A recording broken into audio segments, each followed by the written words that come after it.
Halo teman-teman semua, jumpa lagi nih. Kita hari ini spesial teman-temannya podcast bersama dengan Ketua Umum IWPI dan juga ada tamu. Kita langsung sapa dulu nih, Bapak Rinto Setiawan, Ketua Umum IWPI. Halo Pak Rinto, masih semangat hari ini Pak? Selalu semangat, Mas Aman. Luar biasa ya Pak Rinto, semangat terus. Padahal sibuk, sangat sangat sibuk beliau ini teman-teman ya, seorang pengusaha sibuk. Dan juga ada tamu hari ini dengan Bapak Sujono, juga anggota IWPI. Halo Pak Sujono, apa kabar Pak? Ya, halo Pak Wan. Sehat, Pak Wan. Selamat siang. Oke, luar biasa ya teman-teman. Ini kita nih anggota IWPI bikin surat nih teman-teman ya kepada Bapak Menteri Keuangan Pak Purbaya ya, surat terbuka untuk Bapak Purbaya. Nah, mungkin latar belakang dan isinya langsung disampaikan oleh Pak Sujono nih. Silakan Pak Sujono. Ya, oke. Selamat siang semua. Mungkin sedikit saya akan menjelaskan kenapa dari IWPI perlu membuat surat ini kepada Pak Purbaya. Eh, kita tahu ya, Cina itu kemarin juga memperingati 80 tahun terbebas dari invasi dari Jepang. Ya, lebih kurang usia kita dengan Cina sama ya, lebih kurang 80 tahun. Tapi secara kekuatan ekonomi, militer, teknologi, geopolitik, itu kita masih sangat jauh apabila dibandingkan dengan Cina. Eh, saya dulu pemerhati Cina dan saya lihat ada satu pemimpin nasional yang sangat fenomenal. Mungkin sebagian kita juga kenal ya. Beliau itu kan Deng Xiaoping ya. Deng Xiaoping itu adalah pengganti dari Mao Zedong ya. Jadi beliau pernah mengatakan, tidak peduli kucingnya hitam atau putih, yang penting bisa menangkap tikus. Nah, ini kan Pak Purbaya saat ini kan menggantikan SMI, Sri Mulyani Indrawati. Apakah Purbaya ini adalah sosok yang tepat yang dimaksud dalam kalimat Deng Xiaoping ini? Dia adalah kucing yang bisa menangkap tikus. Sehingga masalah-masalah fiskal di dalam tangan beliau itu bisa diselesaikan. Dan mungkin kita akan segera masuk saja kepada surat terbuka yang dibuat oleh Pak Fungsiawan sebagai anggota IWPI. Ini suratnya ya. Suratnya dibuat pada hari ini Jakarta 22 September ya. Yang terhormat Menteri Keuangan Republik Indonesia, surat terbuka untuk Menteri Keuangan Republik Indonesia. Saya yang bertanda tangan di bawah ini adalah salah satu wajib pajak yang selama ini dengan taat memenuhi kewajiban saya. Namun dengan penuh keterus-terangan, saya ingin menyampaikan bahwa di pundak Bapak, kini kami gantungkan harapan adanya perubahan nyata, struktural, sistemik, dan mendasar terhadap Direktorat Jenderal Pajak pada khususnya. Selama bertahun-tahun, kami telah sangat kecewa dan bahkan berputus asa melihat perilaku pejabat pajak serta kondisi institusi DJP yang tidak kunjung membaik. Jika Bapak Menteri ingin memperoleh laporan yang tidak asal Bapak senang, maka Bapak harus mendengar langsung dari suara wajib pajak, bukan semata-mata laporan yang disusun oleh pejabat DJP. Maka dengan hormat, saya sampaikan beberapa poin laporan yang tidak ABS berikut ini. Satu, pejabat pajak anti transparansi dan akuntabilitas. Apa buktinya? Nah, ini adalah kisah yang dialami oleh Pak Fungsiawan ketika dia menerima undangan resmi dari KPP Pratama Jakarta Cengkareng. Namun sebelum mencapai teras gedung, ini belum masuk pintu loh ya, sudah dicegat sama petugas keamanan dan dilarang masuk dengan alasan adanya nota dinas nomor 1-PJ-PJ-09-2024 yang melarang perekaman. Jadi pelarangan ini adalah menghalangi hak warga negara untuk mendapatkan penghidupan yang layak. Itu dilindungi di Undang-Undang Dasar 45 itu. Ada satu pasal yang menyatakan setiap warga negara berhak mendapatkan penghidupan yang layak. Gimana dia bisa mendapat penghidupan yang layak kalau dia melaksanakan tugas-tugasnya sudah dihalangi? Ya. Nota dinas ini jelas tidak memiliki dasar hukum dan hanya berlaku internal DJP, sehingga tidak dapat membatasi hak masyarakat. Bahkan Per 07-PJ-2017 secara tegas mewajibkan bahwa pertemuan antara wajib pajak dengan pejabat pajak harus direkam audio dan visual. Ironisnya, undangan resmi diberikan, namun saya ditelantarkan berjam-jam tanpa ada surat penolakan resmi. Jadi mereka melarang masuk, diminta surat penolakan, mereka juga tidak mau mengeluarkan. Makanya dengan ini saya meminta kepada Bapak Menteri untuk memilih, sekarang dikasih pilihan. Menerbitkan PMK resmi yang melarang rekaman, jika memang itu adalah kebijakan.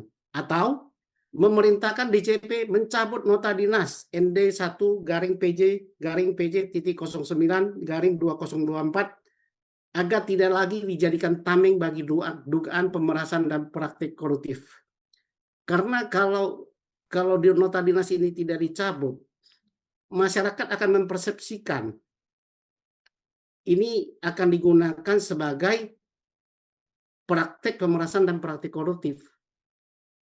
Selain itu, pada Agustus 2025, banyak kantor pelayanan pajak di Jakarta menutup papan nama dan logo KPP dengan spanduk kain atau terpal. IWPI sendiri bahkan melayangkan protes resmi pada 4 September 2025. Tindakan ini mencerminkan ketakutan berlebihan dan mengundang pertanyaan. Apa dosa pejabat pajak kepada rakyat sehingga identitas kantor publik pun ditutupi? Yang kedua, DJP terjebak dalam zona nyaman. DJP cenderung hanya berburu pajak dari wajib pajak yang sudah taat, ketimbang memperluas basis pajak baru. Kritik publik menyebut DJP memungut dari yang itu-itu saja. Akibatnya rasio pajak Indonesia stagnan dan rendah dibanding negara-negara ASEAN. Nomor 3, Kortek 1,3 triliun ini adalah proyek bermasalah. Sistem Kortek yang menelan biaya hingga 1,3 triliun ternyata gagal memberikan hasil yang memadai. Publik bahkan menduga adanya unsur korupsi dan laporan sudah disampaikan ke KPK oleh IWPI, namun hingga hari ini belum ada tindak lanjut nyata. Yang keempat, masalah teknis dan maladministrasi Kortek. Kortek sulit diakses ya, itu putar-putar terus ya. Banyak bug, data tidak sinkron dan tidak user friendly. Masih harus menggunakan sistem lama e-faktur. Nah, ini menandakan gagalnya transformasi digital. Ombudsman RI sudah memperingatkan adanya potensi maladministrasi jika Kortek terus dipaksakan tanpa perbaikan serius. Kemarin kita dijanjikan dalam 6 bulan, dalam berapa bulan, ya mungkin ada perbaikan, tetapi itu masih di kulit-kulitnya saja perbaikan itu. Belum menyentuh yang mendasar. Yang kelima, ketidakpastian hukum dan sengketa pajak. Banyak pejabat pajak yang bermental preman, bertindak tanpa dasar hukum, bebas menafsirkan aturan seenaknya, dan melanggar undang-undang administrasi pemerintahan. Akibat ketidakpastian hukum ini, investor asing maupun domestik enggan menanamkan modalnya di Indonesia. Ambisi Bapak Menteri untuk mendorong pertumbuhan ekonomi dari 6-8% akan ditertawakan dunia usaha jika kepastian hukum pajak tidak ditegakkan. 6. Restitusi pajak semakin sulit. Restitusi yang seharusnya hak wajib pajak kini makin lama dan rumit diproses. Dalih pencegahan fraud tidak boleh menjadi alasan membebani wajib pajak dengan birokrasi berlapis yang menyulitkan. 7. Ancaman kebocoran data dan penipuan. Banyak kasus phishing, spoofing, dan penipuan mengatasnamakan DJP. Muncul dugaan serius bahwa kebocoran data wajib pajak justru berasal dari internal DJP. Publik khawatir DJP tidak mampu melindungi data rahasia wajib pajak, padahal ini menyangkut keamanan finansial dan martabat negara. Tambahan penting, selain yang saya alami, publik juga menyoroti restorasi kepercayaan. DJP dipersepsikan arogan dan tidak peduli suara masyarakat. Ke bawahnya, reformasi mental. bukan hanya digitalisasi, tetapi jauh lebih penting adalah terjadi perubahan budaya birokrasi agar DJP itu sifatnya melayani, bukan menindas. Keterlibatan publik. Setiap kebijakan DJP semestinya melalui partisipasi wajib pajak, bukan sekedar keputusan sepihak internal. Penutup. Demikian laporan yang tidak ABS ini yang saya sampaikan. Saya dan jutaan wajib pajak menunggu bukti nyata bahwa apa yang Bapak ucapkan dan janjikan benar-benar diwujudkan. Merdeka, hormat saya. Pak Fungsiawan wajib pajak, salah satu anggota IWPI. Jadi ini untuk Pak Rinto ya. Kalau menurut Bapak lah, melihat surat Pak Awan ini, surat terbuka ini, percayakah Bapak kepada sosok Purbaya mampu menyelesaikan masalah-masalah yang ada di dalam surat terbuka ini? Itu Iya. Pak Rinto. Ya, terima kasih Pak Sujono. Jadi saya apresiasi surat dari ini anggota IWPI, dari Mas Fungsiawan ini yang langsung mengirim kepada Menteri Keuangan yang baru. Ini patut diapresiasi Pak Sujono, karena Ya, kalau tidak ada dari warga masyarakat yang mengingatkan Menteri Keuangan yang baru, ini sangat sangat susah, karena kalau hanya lihat dari sisi internal, pasti ABS itu Pak. Makanya itu benar katanya Pak Purbaya. Masalahnya supaya melihat dari dua sisi, itu kan beliau harus melihat ini mana anggota masyarakat, mana organisasi mana yang bisa membuat angel yang lain. Kalau misalkan oke, dia ada masyarakat, tapi misalkan salah satu organisasi konsultan pajak gitu, itu kan sama saja nanti Pak Sujono. Jadi seharusnya kan dia harus lihat dari sisi, mungkin dari konsultan juga nggak apa-apa diundang, dari sisi dirjen pajak, dari sisi wajib pajak. Jadi tiga sisi ini yang harus dia ajak diskusi dulu. Bila perlu sendiri-sendiri dulu, setelah itu bersama-sama Pak Sujono. ya, Nah, melihat tadi yang disampaikan Pak Sujono, ada juga karena ada larangan merekam Pak ya, yang paling gampang itu larangan merekam pakai nota dinas. Itu kan melanggar tadi, ini Pak, kalau saya bacakan ini pasal 27 Pak Undang-Undang Dasar Pak Sujono. Tiap-tiap warga negara berhak atas pekerjaan dan penghidupan yang layak bagi kemanusiaan. Itu pasal 27 Pak. ya, Itu kan masih jauh Pak. Nah, sementara perpajakan ini biasanya dia memakai pasal 23A, Pak. Pajak dan pungutan lain yang bersifat memaksa diatur oleh undang-undang. Jadi kita kalau pakai pasal 27, dia pasti pakai 23A tadi, Pak.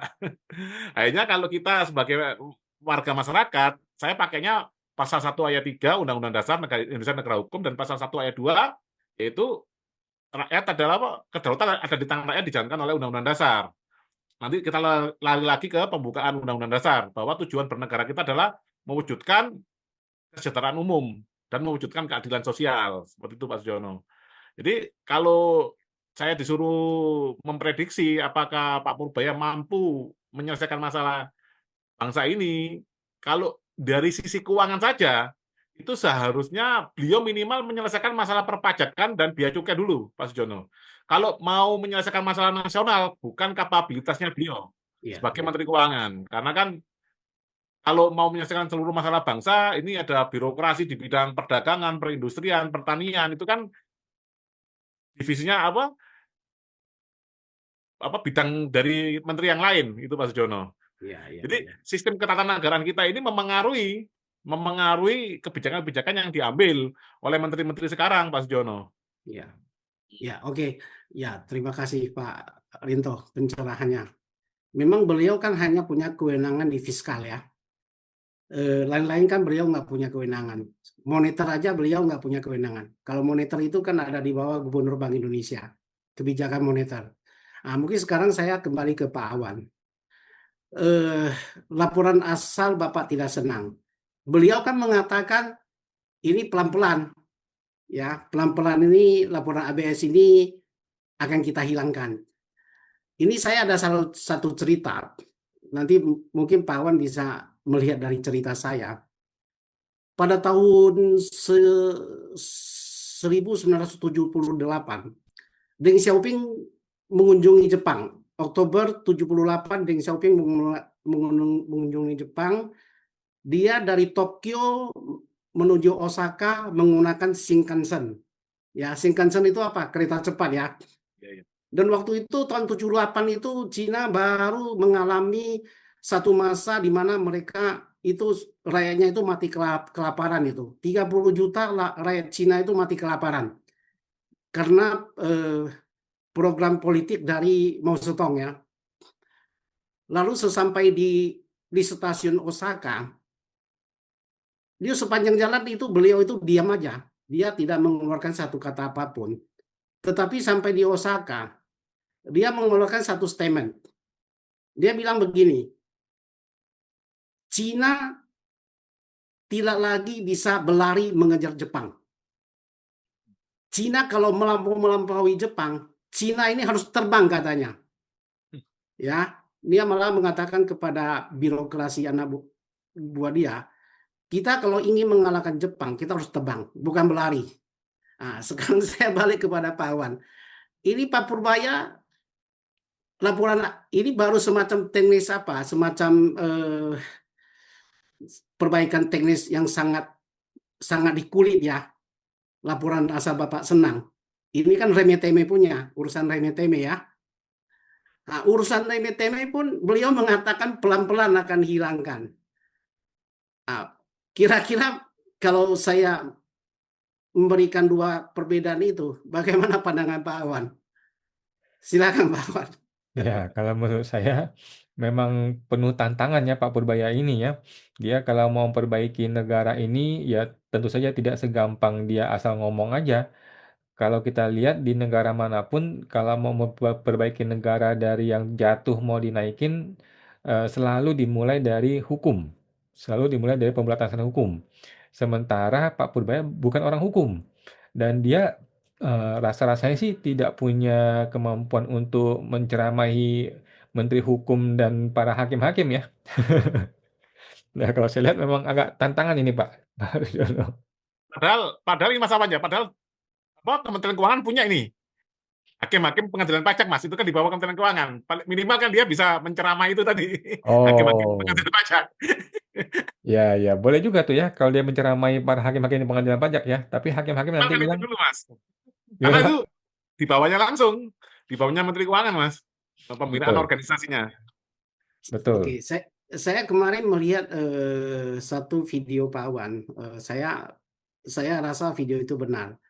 Jadi Pak Awan ini mengatakan urusan penegakan hukum masalah Kortex, korupsi di Kortex, dugaan korupsi yang IWP laporkan ke KPK, itu mungkin beliau itu tidak akan fokus ke situ. Ya, beliau sekarang lebih disibukkan bagaimana mencapai pertumbuhan ekonomi yang lebih tinggi, bukan hanya 5% lagi. Iya. Mungkin beliau akan mendorong pertumbuhan ekonomi menjadi 6%, kalau bisa sampai 8%. Jadi fokus kepada beliau, Ya. jangan-jangan saya khawatirkan bukan memenahi pajak, malah kalau saya boleh patut menduga, Hmm. masalah pajak di tangan beliau akan lebih brutal lagi. Waduh, Kenapa? Kenapa saya bilang begitu ya? Karena dibiarkan, Pak. Eh, apa yang menjadi dasar dia dibandingkan SMI? SMI kan orangnya lebih konservatif dan lebih ingin menjaga stabilitas. Sementara Purbaya ini orangnya kan lebih ekspansif, mengejar pertumbuhan, sehingga defisit kita akan lebih longgar di tangan beliau. Sekarang kan di dalam undang-undang itu defisit kan maksimum 3%. Nah, kita kan sekarang sudah 2,4 sekian. Mungkin 2,68, Pak. di tangan beliau akan lebih longgar. Ketika di tangan beliau akan lebih longgar, berarti kan kita perlu banyak duit, Pak. Iya, iya. Ya, kita kalau perlu banyak duit kan ada dua pilihan. Pertama dari pajak, kedua dari hutang, Hmm. ya kan? Jadi kalau sebagian orang menganggap dia akan bisa membereskan pajak, saya malah berpikir belum tentu. Kenapa? Karena dia banyak sekali program yang harus dia push ya. Malah dia berkata apa? Ini yang sangat bertolak belakang dengan SMI ya. SMI itu kalau ada belanja lari anggaran itu ditahan-tahan. Betul. Ya, ya. Kalau beliau itu Pak Purbaya, kalau Anda tahan-tahan nanti duitnya saya tarik. Jadi dia memaksa orang untuk belanja. Iya, iya. Betul ya? Kalau saya melihat pendekatan beliau ini akan cenderung agresif. Dan inilah yang sebenarnya secara jangka pendek memang betul pertumbuhan ekonomi mungkin bisa tumbuh, tetapi bagaimana dengan jangka panjangnya? Kita akan menghadapi inflasi yang tinggi loh kalau dia begitu agresif ya melonggarkan defisit ini. Dan ya ini kan dia mengelontarkan 200 triliun kepada perbankan. Sebenarnya apakah ini langkah yang betul atau tidak? Ya kan? Nah, ini kan masih jadi pertanyaan. Sementara saya kemarin melihat di DPR, itu pinjaman yang tidak terpakai. Kan kalau di bank itu kan kita meminjam uang, plafon misalnya. Jadi pinjaman yang sudah disetujui dan tidak dipakai, itu ada 2.300 triliun. Nah, dia tambah lagi 200 triliun. Sementara pinjaman yang belum terpakai di perbankan itu 2.300 triliun. Jadi ini semacam pencitraan kalau menurut saya. Dia mengelontarkan 200 triliun ini. Kenapa? Karena ya 2.300 triliun aja tidak terserap di pasar. Ya, saya melihat begitu. Mungkin ya tapi kita sebagai warga negara kita harus berusaha semaksimal mungkin sehingga kita kan tetap harus mendorong ada perubahan. Ya, kalau saya sih melihatnya seperti itu. Ya. Nah, jadi ya bagaimana Pak Wan melihat kondisi seperti itu?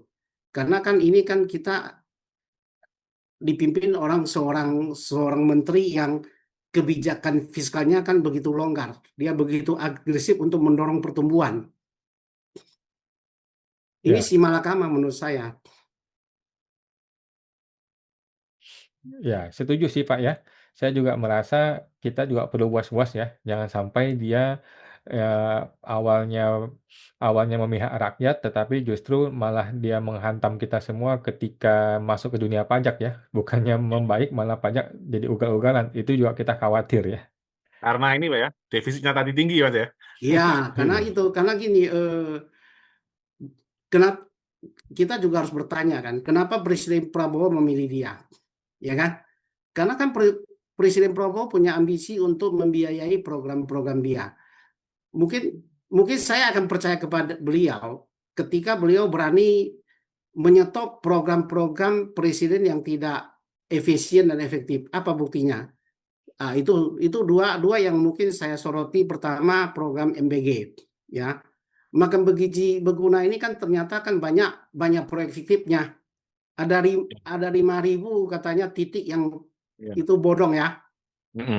Dan banyak juga yang masuk rumah sakit ya karena makan siang gratis ini ya. Jadi apakah beliau berani menentang, memberikan masukan kepada presiden, Pak, ini kita stop aja MBG, mungkin kita pikirkan supaya programnya ini harus lebih tepat sasaran. MBG ini sebenarnya kan kalau Pak Rinto lihat kan sebenarnya tidak tepat sasaran. Orang kaya juga dikasih kan? Iya, Betul nggak? Jadi yang kedua apa? Koperasi Merah Putih. Koperasi Merah Putih itu kan sebenarnya ini kan programnya top down ya, dari atas ke bawah. Nggak ada bisnis yang bisa tumbuh secara dipaksa begitu. Bisnis apapun itu tumbuh dari bawah ke atas. Dia akan secara alamiah akan tumbuh. Kalau Anda paksakan, ya dari sekian 80.000 koperasi yang didirikan, ya tingkat keberhasilannya mungkin paling tinggi itu 20%. Selebihnya akan bangkrut itu. Makanya disinilah ceritanya seorang Purbaya. Dia juga tidak mau berisiko memberikan dana kepada koperasi desa. Makanya dia bilang, ya itu tugas bank lah. Kalau Anda mau pinjam ke Himbara lah, nanti Himbara kalau macet ya Himbara yang tanggung jawab lah. Dia juga takut ini. Nanti kalau saya memberikan langsung dana ini kepada koperasi desa dan uangnya ini nggak bisa kembali, jadi murah hajat kan. mungkin secara ini kan sulit dipertanggungjawabkan. Ya, dia cenderung mengenali hal seperti itu. Jadi dari situ kita juga sudah melihat bahwasannya Kopdes ini sendiri dia tidak begitu setuju dengan cara Anda lah kalau mau minta saya melalui perbankan, karena sistem perbankan pencairan kredit kan nggak bisa begitu. Anda Iya. minta langsung saya keluarin kan nggak bisa begitu. Ada due Agunan dan diligence kan, ada due diligence-nya, ada laporan kelayakan usaha segala macam kan, nggak segampang itu. Jadi jangan berpikir ini adalah dana hibah, dana yang bisa digunakan nggak usah dikembalikan, nggak bisa seperti itu, Oke. ya. Kalau saya sih seperti ini Pak Sudono Mas Awan, saya menyorotnya seperti ini Mas. Ini kan Menteri Keuangan Mas ya, ini kalau di perusahaan ibaratnya kan bendahara sama kasir kan Mas. Nah ini masa perusahaan tergantung sama bendahara sama kasir kan tidak Mas. Perusahaan tergantung dari seluruh aspek Mas, termasuk paling penting adalah bagian produksi dan marketing. Nah, bagian produksi ini berarti apa? Tuh, negaranya apa jualannya ke rakyat? Kan jualannya kan pelayanan Mas. Nah, kalau pelayanannya jelek, otomatis kan rakyat sebagai pengguna jasa kan ini Pak marah kan gitu Pak, tidak percaya lagi kepada negara itu Pak. Yang selanjutnya adalah marketing Pak. Marketing itu adalah kita visi misi negara ini seperti apa, itu kan kita ngomong kepada dunia luar agar wisata ke Indonesia dan lain-lain Pak. Jadi itu harus kerjasama sama lintas sektoral seperti itu Pak Sujono. Kalau kita hanya fokus pada Menteri Keuangan saja dengan mengotak-ngatik fiskal uang ditaruh di sana di sini, saya kira terlalu jauh lah Pak, terlalu menyimpelkan. Perusahaan aja nggak sesimpel itu loh Pak. Perusahaan kita punya marketing yang punya bagian keuangan yang canggih, tapi produksinya nggak bisa produksi yang bagus. Harganya lebih mahal dari yang lain, marketing akhirnya nggak bisa jualan kan bangkrut itu Pak Sujono. Sama dengan negara itu Pak. Kalau pelayanannya jelek, orang kan malas bayar pajak Pak. Akhirnya nggak punya uang, akhirnya negaranya utang luar negeri, otomatis bangkrut juga itu loh Pak. Ini analogi sederhana aja kalau kita samakan dengan perusahaan. Ya, Hmm. ya mungkin ke Pak Awan dari Pak Rinto. Jadi malah yang saya khawatirkan inilah yang mau kita minta Pak Awan. Ya ini kan beliau kan sekarang kan lagi naik daun ini, ya kan? Ya. Jadi mungkin tetap dimonitor, tetap diberi pengawasan. Ya, kita kan masyarakat paling bisa ya mengawasi aja, memberikan saran kepada pemerintah. Karena saya terus terang menakutkan ketika defisit dilonggarkan, itu pemungutan pajak akan lebih brutal lagi, gitu. Jadi pisau bermata dua ini sangat berbahaya. Makanya kita sebagai masyarakat harus mengingatkan, ya kan? Karena ya kita ketika defisit kan kalau kita sebagai perusahaan, seorang perusahaan yang mengalami defisit, selain kalau perusahaan kan tidak bisa memungut pajak ya, betul ya, ya kan? Kalau perusahaan kalau sedang mengalami defisit, dia pertama mungkin dia cari hutang, betul. Yang Betul, Pak. kedua dia jual harta, Ya. ya. Harta-harta dia jual supaya bisa menurunkan hutang. Lah sekarang kan kita negara gimana? Kita kan nggak mungkin menjual pulau-pulau kita, kan tidak dalam, Kemungkinan bisa, Pak. hah? Kemungkinan ada opsi seperti itu yang saya dengar dari petinggi-petinggi di Jakarta itu sudah ada opsi seperti itu di Oh otaknya, Pak. akan menjual pulau-pulau kita. Ya, ya yang Nah, dijual bukan kaleng-kaleng, Pak, yang besar, Pak, wilayahnya, Pak. oh gitu ya. Iya. Tapi itu kan akan mendapat tantangan dari masyarakat.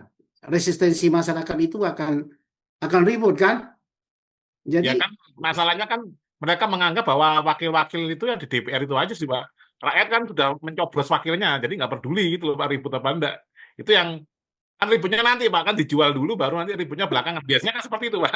oh gitu ya. Sama Sebenarnya dengan ya ya. Indosat dulu, lepasnya Timor Leste itu kan dijual dulu atau lepas dulu baru ribut kan, Pak. Tapi kan Oh, nggak kembali lagi, Pak. oh, berarti ada bocoran gitu ya. A1 itu Ada beritanya. ada bocoran seperti itu, Pak. Makanya kan tidak pernah ada apa ya cara yang sangat serius untuk membenahi negara ini. Contohnya Mas Awan tadi melihat dari sudut pandang hukum aja lah. Itu udah beres nanti. Oke lah, nggak masalah lah pajak ditarik Mas Awan ya. Masalahnya penegakan hukumnya gimana? Jangan kalau rakyat yang salah dendanya sekian kali lipat, tapi kalau petugas pajaknya salah tidak ada sanksi itu Pak Sugiono. Itu kan hukum model apa itu Pak? Kan itu sangat tidak mendidik gitu loh Pak. Kita kan tidak masalah itu loh Pak kalau mau mau pajak ini seperti itu. Nah, apalagi nanti ini kan kemarin tax amnesty kan Pak Menteri Purbaya kan tidak setuju Mas ya. Tax Betul. amnesty. Itu kan sebenarnya kan lawannya mereka ini luar biasa ngeri loh Pak. Itu kan yang punya uang banyak-banyak itu kan pastinya kan ya politisi-politisi itu, entah pengusaha-pengusaha kelas kakap, kan seperti itu aja yang marah nanti Pak. Saya kalau ini terus terang ya, teks amnesty, beliau kan mengatakan tidak setuju. Ya, Kalau saya malah berpendapat beliau itu nanti tidak akan berdaya ya, menghadapi keinginan elit-elit politik kita. ya. Ya, dia kan hanya seorang menteri, tidak memiliki kekuatan politik apapun, ya kan? Betul, Pak. Jadi oke lah, Anda defisit. Dari mana Anda dapat uang? Ya kan? Utang semakin membesar.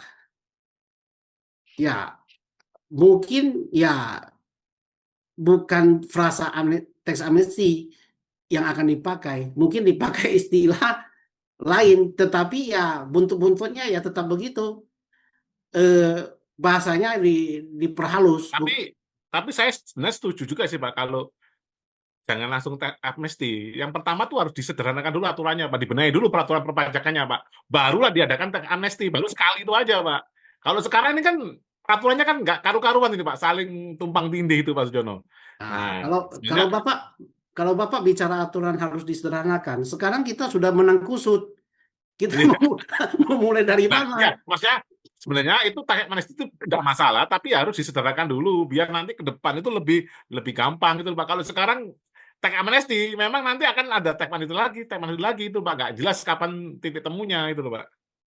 Ya, itulah sepertinya kan gini, kalau Bapak bilang begitu, kita kan ada kebutuhan mendesak gini, ya kan?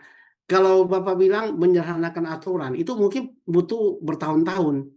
Tetapi kalau duit kan nggak bisa tunggu kita lama. Kita kalau lagi butuh duit kan maunya cepet gitu loh, ya kan? Nah, ini kan ada masalah kita mengejar waktu. Kalau ya mungkin kalau yang pragmatis seperti saya malah memilih cenderung beliau itu akan terakhir akan ikut apa desakan elit itu. Karena sampai hari ini prolegnas amnesti itu Ya, belum dicabut loh ya, ya betul. belum dicabut. Hmm. Jadi secara politik dan saya juga tidak yakin dia punya kemampuan untuk melawan itu. Nggak ada. Belum nampak ada kekuatan untuk melawan untuk bagi dia untuk bisa mencapai prolegnas ini. Belum kelihatan.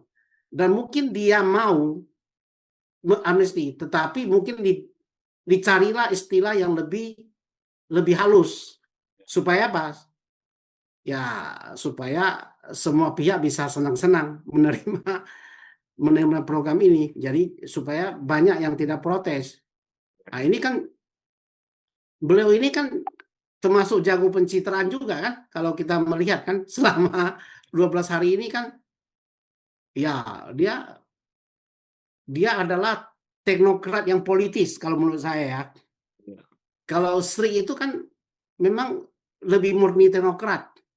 Kalau Purbaya ini teknokrat yang politik dan dia eh, pintar membuat pencitraan, membuat kontroversi. Dari situ kelihatan itu udah berbeda menurut saya. Oke. Begitu.